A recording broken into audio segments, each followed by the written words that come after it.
Welcome to Reinvent and the Reinvent the Humanities to Change the World series, which we're doing in partnership with Georgetown University. This is one of the many interviews we're interviewing with folks who are both inside academia, outside academia, but who are shedding light on the value or the impact and the potential impact of the humanities on various parts of our world. What we have today is a really special treat here on an interview with Vivienne Ming. Now, she is a theoretical neuroscientist. She is also a technologist, and she is also an entrepreneur. And she's combining a lot of pieces here of the puzzle. She comes out of Carnegie Mellon, her kind of background, but she's also the co-founder of a company called Sokos, which is essentially one of the leaders in edutech, as they call it, or education technology, and we'll talk a little bit about that.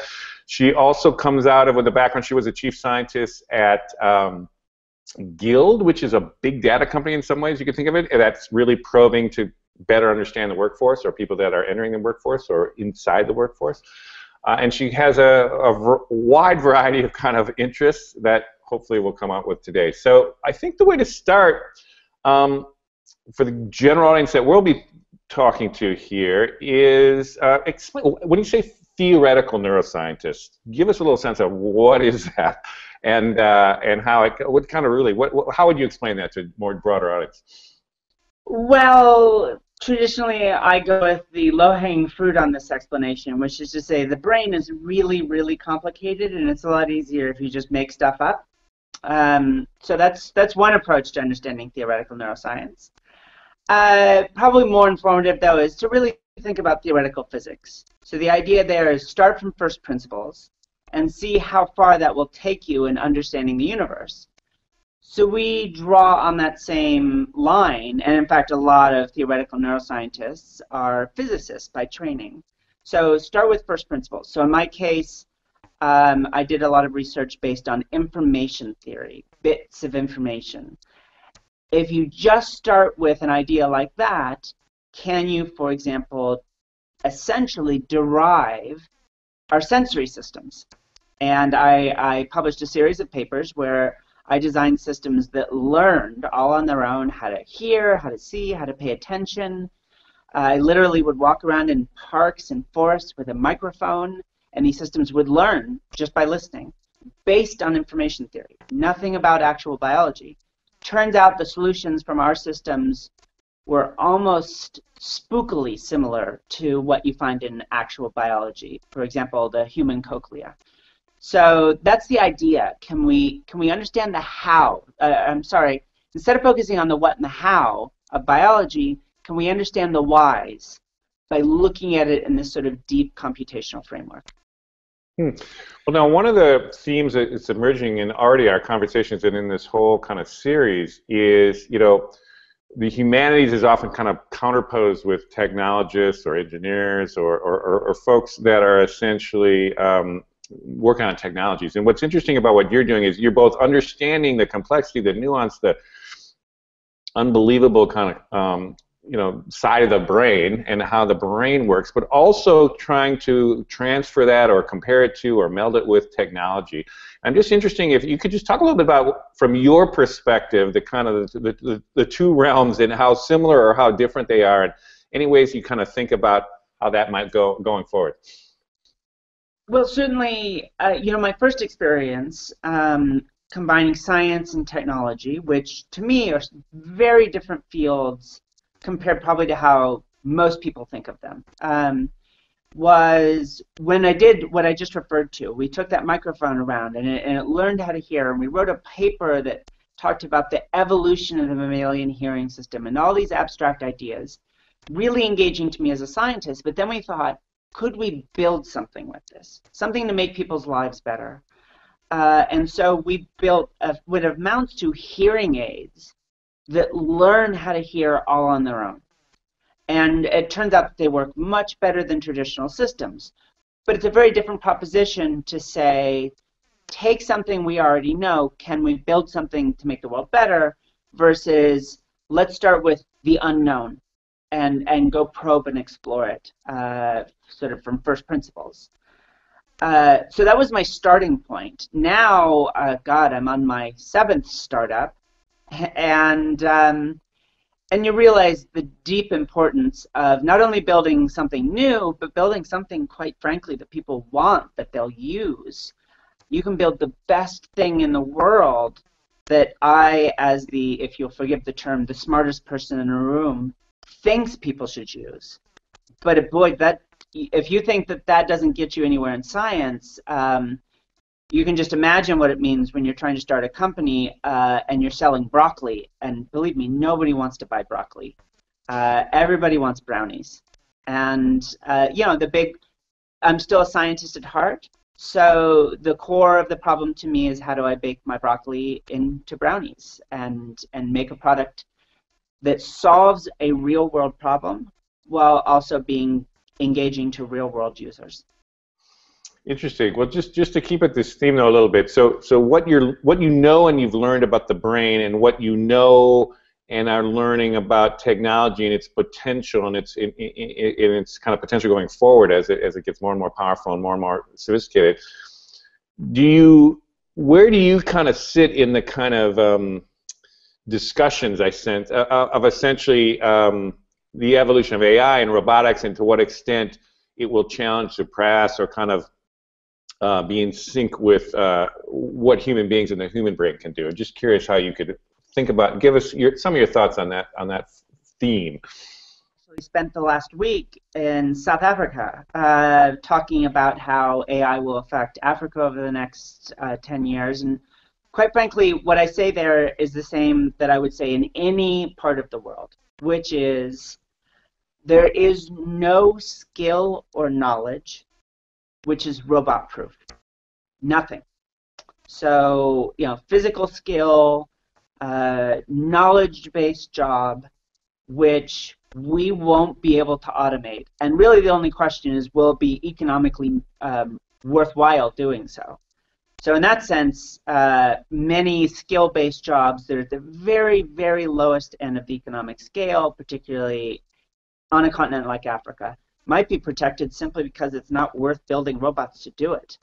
But imagine what happens to the world when it's split between people whose work is worth more than a robot and people whose work is worth less than a robot. So I think there's pretty profound social implications for the rise of AI. But I'm actually, as it turns out, partially based on this experience in Africa, now working on a piece called How to Robot-Proof Your Kids. And it's really, turns out, the great irony of it all is it's not about robot-proofing. It's the same things that are predictors of careers, the same things that are predictive of life success in children, the same things that have probably been driving human success throughout history. And to put it as succinctly as possible, it's about being a problem solver. My wife and I wrote a white paper in which we coined this term meta-learning, and I can go very deep into the cognitive and emotional underpinnings of life outcome predictors. But the core of it is, you know, when Google goes out, or when a tech company, you know, here in the Bay Area goes out to hire high-end talent, it isn't so much that they're looking for a certain skill set of programming and so forth. Like, those are tools. What they're looking for is a craftsman, someone that can actually solve problems. In their particular interest, they want to solve problems in the technology space. But as it turns out, the exactly the same things that are predictive of the best software developers, are predictive of the best salespeople, are predictive of the best, quite frankly, based on my research, the best professional skateboarders. And I kind of trying to make it succinct. It really boils down to this issue of creating a real population of problem solvers, and the broad skills that subserve that. So could you break it down a little bit? That's fascinating. Could you break down what you mean by a problem solver? I mean, what are the kind of sub-elements of that would kind of make us understand that better? If we go from that sort of really, in some ways, uninformative why statement, that the kind of how there is what we call meta-learning. So this is a bit of an umbrella term that captures a lot of traits of people which are predictive of life outcomes and, so importantly, are intervenable. In other words, I'm saying these are things you can change about people. So, for example, your zip code that you're born in is highly predictive, which is disturbing, of course, but I can't change anything after the fact. But let's go into the details. So, general cognitive ability, things like working memory, attention, long-term memory, these turn out to be strong predictors of life outcomes. And although I can't change them much later in life, it turns out with little kids, these are still intervenable. Then there's metacognition, which is a form of problem solving. It's about how you reflect and address problems that are in front of you. Next is mindset and personality. Very famous work done by Carol Dweck in Mindset, by Angela Duckworth on grit. I have my own work in endogenous motivation, and others have done work there. All of those strong predictors of life outcomes. And then to round it out, we have creativity, emotional intelligence, and perspective taking, which is like empathy. So these are these sort of broad dimensions along which people vary and are meaningfully predictive of life outcomes. Grades, test scores, the university you went to, typically speaking, your skill sets and your knowledges turn out to be not particularly predictive. Now, and these traits you're describing, how do you cultivate those? I mean, again, it kind of, let's maybe connect it to this series we're talking about. I mean, so is this the kind of thing you get from reading good literature and just reflecting on the world? Or I'll just talk to me about some ways that you actually think about how do you do those? And we'll talk in a minute about the young children, but I'm just kind of think about it in general, the way people think of college or think of high schools and stuff. What would you do? What creates that better? Absolutely. So, you know, there's a few different things that I think we're saying here, and reflecting my personal approach to the world and the particular tools that I bring to bear, I tend to look at very, very large data sets. I apply algorithms, none of which are robot-proof. So, you know, the value I bring is my insight and my unique perspective on this space. And what we find is so many of these have been described as non-cognitive, or people have called them 21st century skills, soft skills. Of course, I don't think they're soft. I think they're very real and they're very quantifiable. I just can't give them to you in a pamphlet. So this is the sort of thing that typically is modeled by other people. So one fascinating look at this is that if I am looking at parents, families, what parents do, what they model for their kids, tends to be a good, positive predictor of life outcomes. Whereas their directive behavior, you know, study this, become that, those tend to be more negatively associated. So interestingly enough, you know, for tiger moms and people like that, it is what you model that makes your kids successful. You know, you as role model, not you as dictator, that's important. And I tend to think that's true going forward. So in other words, often what you get from a technical degree is, yes, a set of skills, but a lot of it comes from the modeling of the best professors, the best scientists that you meet. Same in the workplace. Those best managers are often modeling these wonderful behaviors. And traditionally, it's just been kind of incumbent on our brains to figure that out. You know, what is it that makes a great problem solver? And if we take this into the humanities, I think it's much less about a succinct statement, like I can read a passage that makes an explicit statement of what I'm supposed to be, but rather when you read a rich novel or when you experience a role model in that domain that conveys these issues. So interesting enough, that's one of the big differentiators to me is there's such an overt focus on the process in the sciences that it distracts from the fact that what you really gain is inherently a humanistic growth model. You gain from, for me, it was the amazing role models and mentors that I had.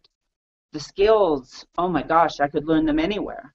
And in that sense, here's a sort of fascinating discovery we made at Guild in analyzing 122 million working professionals is not only is your university not a great predictor of your career outcomes, which is to say, if I know other things about you, your university is not a great predictor. But in fact, a computer science degree from Stanford is actually a considerably less of a predictor of your ability as a software developer than a PhD in anything from anywhere. Explain that. What do you mean by that? So we looked at 10 million software developers, about 1 million of which we had actual code that they wrote to compare against.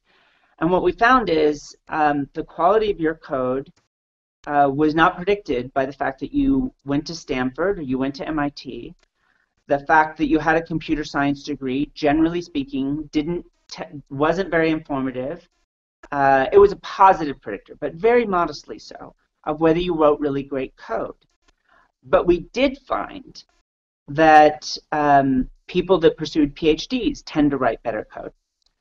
So I just thought that was a fascinating discovery, that the best computer science school in the world, a degree in computer science from that school, was not especially informative, while the kind of person and the experiences gleaned studying, the inevitable esoteric subjects of an advanced degree anywhere turned out to be much more correlated with people's ability across their career as a software developer. They were more creative problem solvers.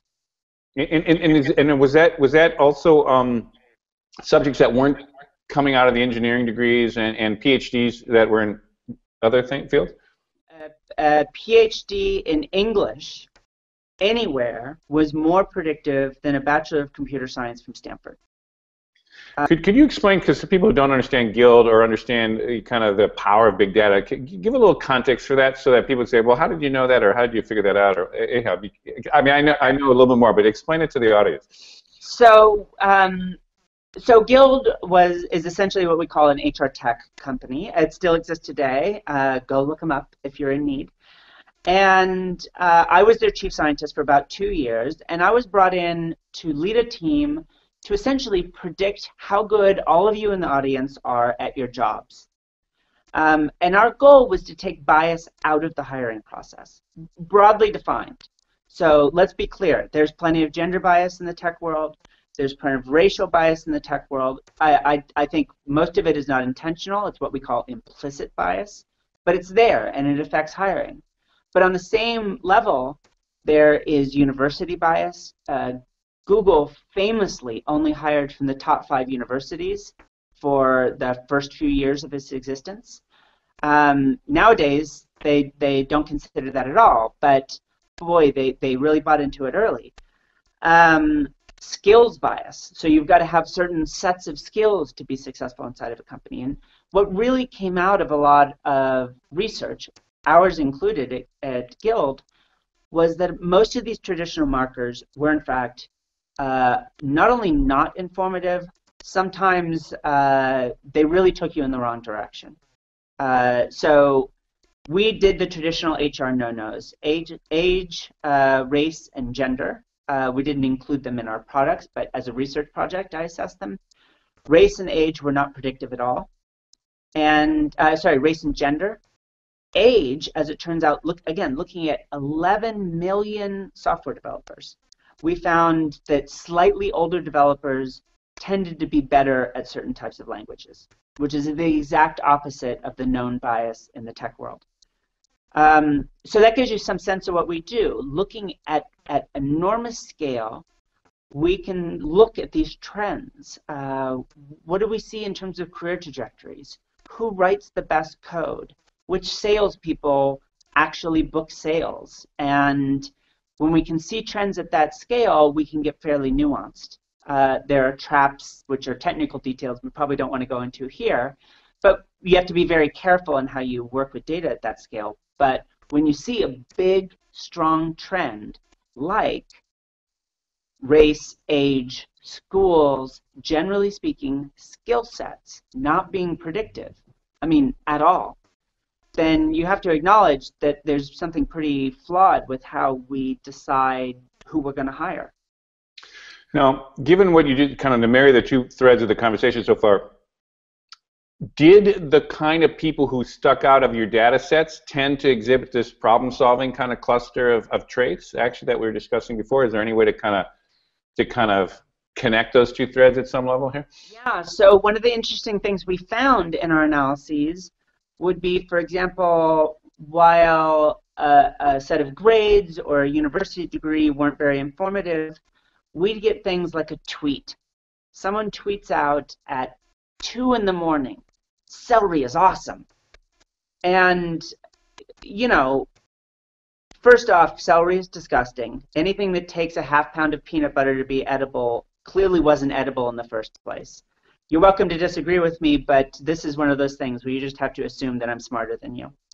But in our case, using some very fancy machine learning, we can also infer that you might be talking about Celery, the multiprocessing toolkit for Python. So you feel like I'm going to launch off into a very technical discussion here, and we can, because we have these very fancy models that can actually predict off of that one little tweet all of the skills that you know. But that's not the interesting thing. The interesting thing is that some person at 2 in the morning to their 8 followers just felt that they had to share to the world, "Celery is awesome."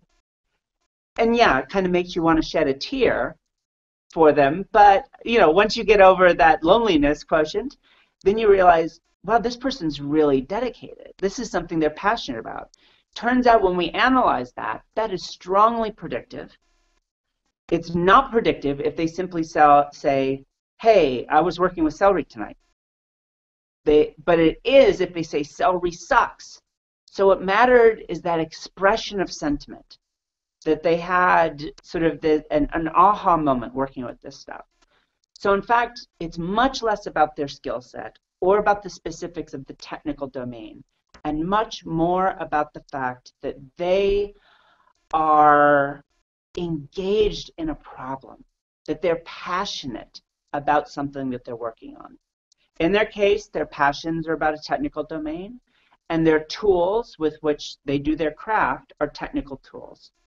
But what's amazing is that same experience translates into every professional domain I've looked at. And, you know, salespeople, designers, even professional extreme sports athletes. So it seems to be pretty much a universal that passion and that motivation is the real clue. Now, one thing that I've actually have the advantage here because of having talked to you before, but you once mentioned to me that you think those traits were probably the same a long time ago as well. I mean, talk a little bit about how universal and how kind of timeless in some respects you think these are, as opposed to, hey, we're in a technological world and it's very different than 200 years ago or something.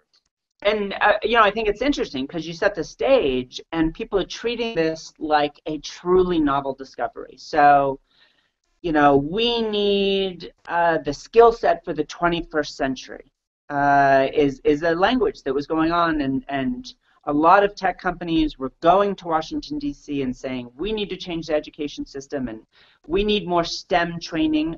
Not that I personally am against that, but it is assumed that that's what's missing. And the idea is we need 21st century skills. And so everyone thinks, oh gosh, that means we need to train everyone how to code, we need to train everyone in statistics. Again, I actually am in favor of some of these as some basic skill sets for the modern world. But again, they're tools.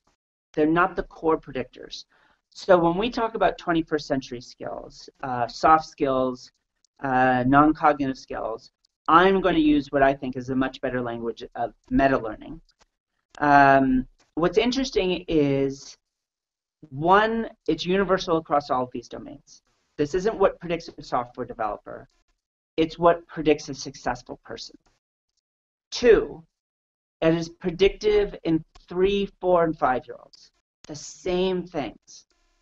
And it's fascinating for my life in education to look and see that I have no idea what those 3, 4, and 5-year-olds will become when they grow up. But I know that if they bring these attributes to their adult life, if essentially they preserve them through childhood, then they will come out the other side almost certainly as amazing people. And then here is the almost humorous final detail, which is someone actually did an analysis of the writings of historical leaders.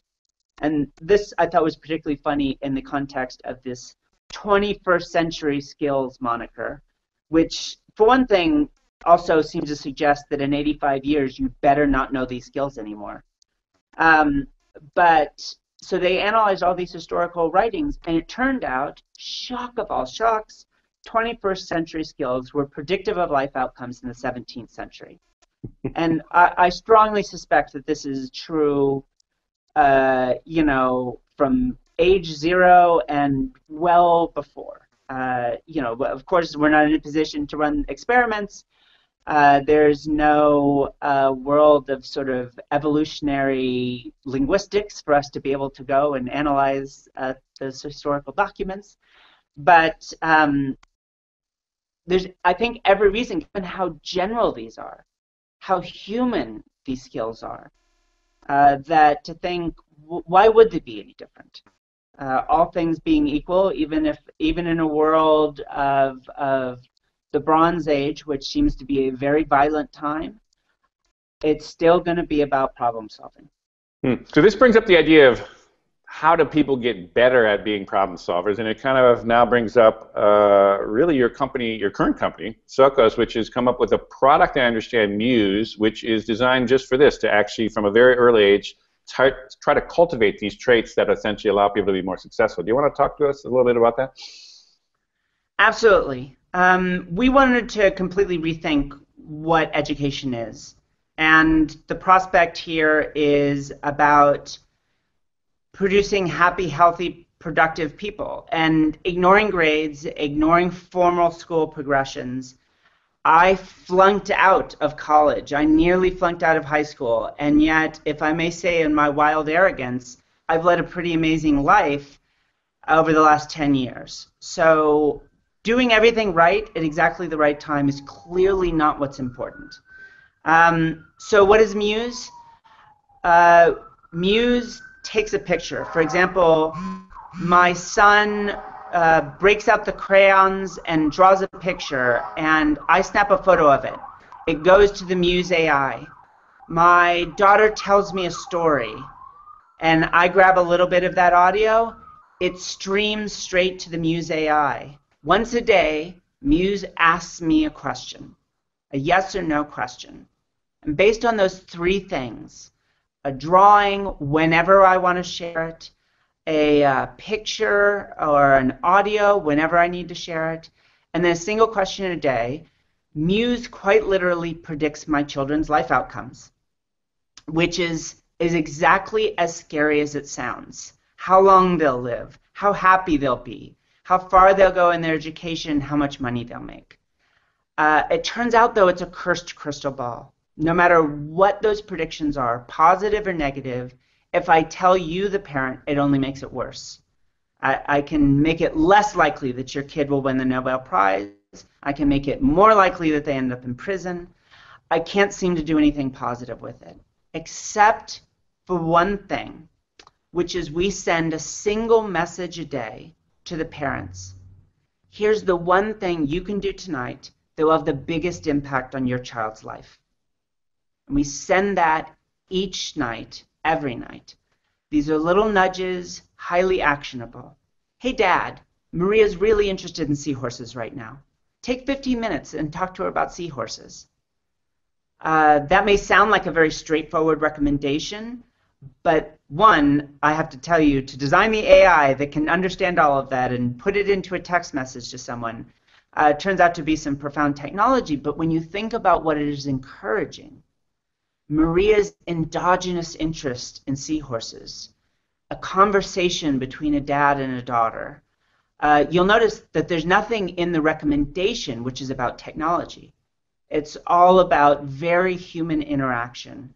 And fundamentally, is it about things that our research, and quite frankly, decades and decades of research before it, have shown to be predictive of life outcomes. All we've done is create a very simple system that can infer so much about a young learner and then figure out just the right thing to do each night. So rather than simply sending a message that says, hey, Mom, cook some dinner, we give you a specific recipe that's meant to be the perfect sort of developmental nutritional mix for your child. And I don't think I've ever been as proud of anything that I've ever built, and this coming from the woman that developed a treatment for her son's diabetes. The coolest thing is that we can deliver it all via SMS. So we've got an app, and if you want to go to our site and buy it, that's wonderful. It is incredibly cheap, but we incorporated a nonprofit, and we will deliver the SMS version anywhere in the world.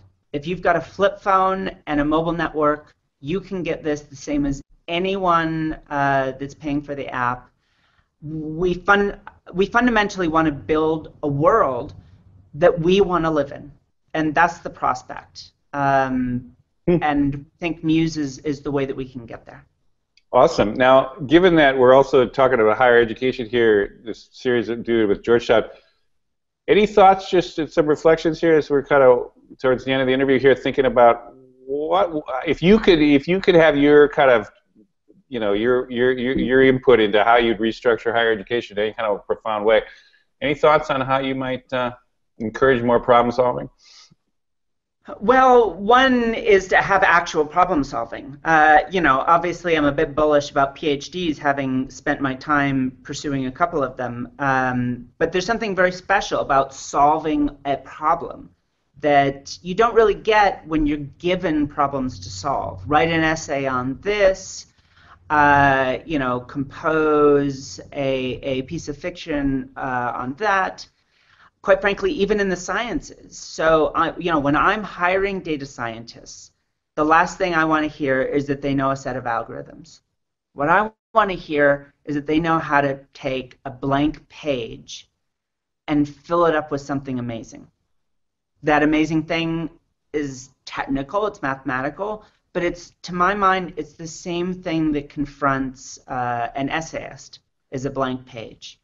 So I would love to see more in that at the college level. And in fact, we've done work at the college level. So if you want a sense of what Muse in college will be, a prototype that we developed is a system that pops up while a faculty member is grading a homework. And I've been there with a class of 100 students, and I don't know any of them. I know my material. I can tell them that they did something wrong or right. I can give them an A or a B or an F. But I don't know how to put it in a way which will be meaningful to that person. So what Muse does, for example, in this context, is it pops up and it says, hey, Maria needs more gentle feedback. And beneath that is what we call the promise, the why, the explanation. And it says, students like Maria that receive harsh or critical feedback are 80% more likely to drop out of the entire degree program. That's a huge impact on someone's life. That's a real finding, by the way. About 11% of students fit into that category. Interestingly enough, a similar number actually did better when they got a kick in the ass. So how do I know how to actually motivate someone?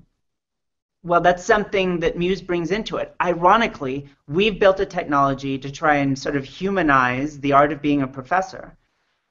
Because ultimately it's about getting the most out of people, whether it's inside of a company, whether it's a small child or a college student. And anything that can deliver more people to the world, competent, happy, productive people, that's a wonderful thing. Well, just to close out here, let's connect with the very first kind of ideas that you were laying out there about nothing is robot proof. AI could potentially do everything.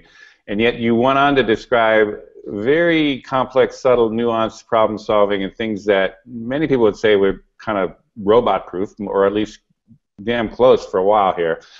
Talk to us a little bit about how you see, and what you've actually been saying throughout the conversation is how essentially technology now and AI is augmenting essentially human abilities and essentially making us, extending our abilities, but not replacing us in any ways necessarily.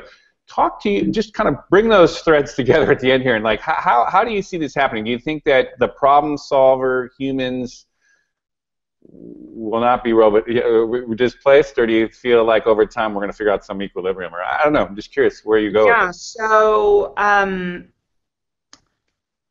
I say there is no skill or knowledge that's robot proof, I'm distinguishing that from these issues about problem solving. So I'm not saying that AIs will never be truly conscious, that they'll never be problem solvers. But in the near term, if you're a radiologist, if you're anyone whose job is about processing data, that's not a job that's long for this world. But if your job is about solving problems, then you're exactly right. I think AI of the future is not artificial intelligence, it's augmented intelligence. When I describe myself, I am not someone that builds AIs. I build glasses. I just enhance people's vision. That's all. And that alone is profound. Think of what it means as the convergence of the artificial and natural intelligence comes together over the next 20 to 30 years. That alone, forget, Bill Gates or Elon Musk and their fears about super intelligent AIs. We will have super intelligent people. I realize it sounds like science fiction, but over the next 20 to 30 years, the definition of what it means to be human will fundamentally change. What we as natural intelligences bring to it will be meta-learning. It'll be our problem-solving ability. All of our tools very likely will be replaced with AIs. They simply do that sort of thing faster, more accurately, and nothing escapes bias, by the way, but their biases can be much more explicitly represented. So I think the future is one in which these two things come together, but that's still a future we need to be conscious of. It's a future where we need to say, is this something we're going to decide on collectively as a society, or is it something we're simply going to allow to happen kind of like data privacy, in which case, whether you think Google or the US military or China are good or bad organizations, I, for one, think that they shouldn't be unilaterally deciding what the definition of human should be 30 years from now. So we should start to take this sort of stuff seriously because, one, it's wonderful. I mean, imagine a world where everyone has equal access to essentially an amazing set of tools, an amazing infrastructure for understanding and affecting the world. And what truly differentiates us is our different perspective. It's our problem solving. It's our creativity. And we're still unique and we're still human, but boy, human's going to mean something different. And I'd really love it if we could all play a role in deciding what that means. Couldn't agree more. What a beautiful way to end. I totally appreciate you taking the time out of your very busy life here to actually talk with us. And it's really been very, very helpful and very insightful on how we think about where to go from here. So thank you very much. Very, very good. Thank you. It was so much fun. Good. Bye.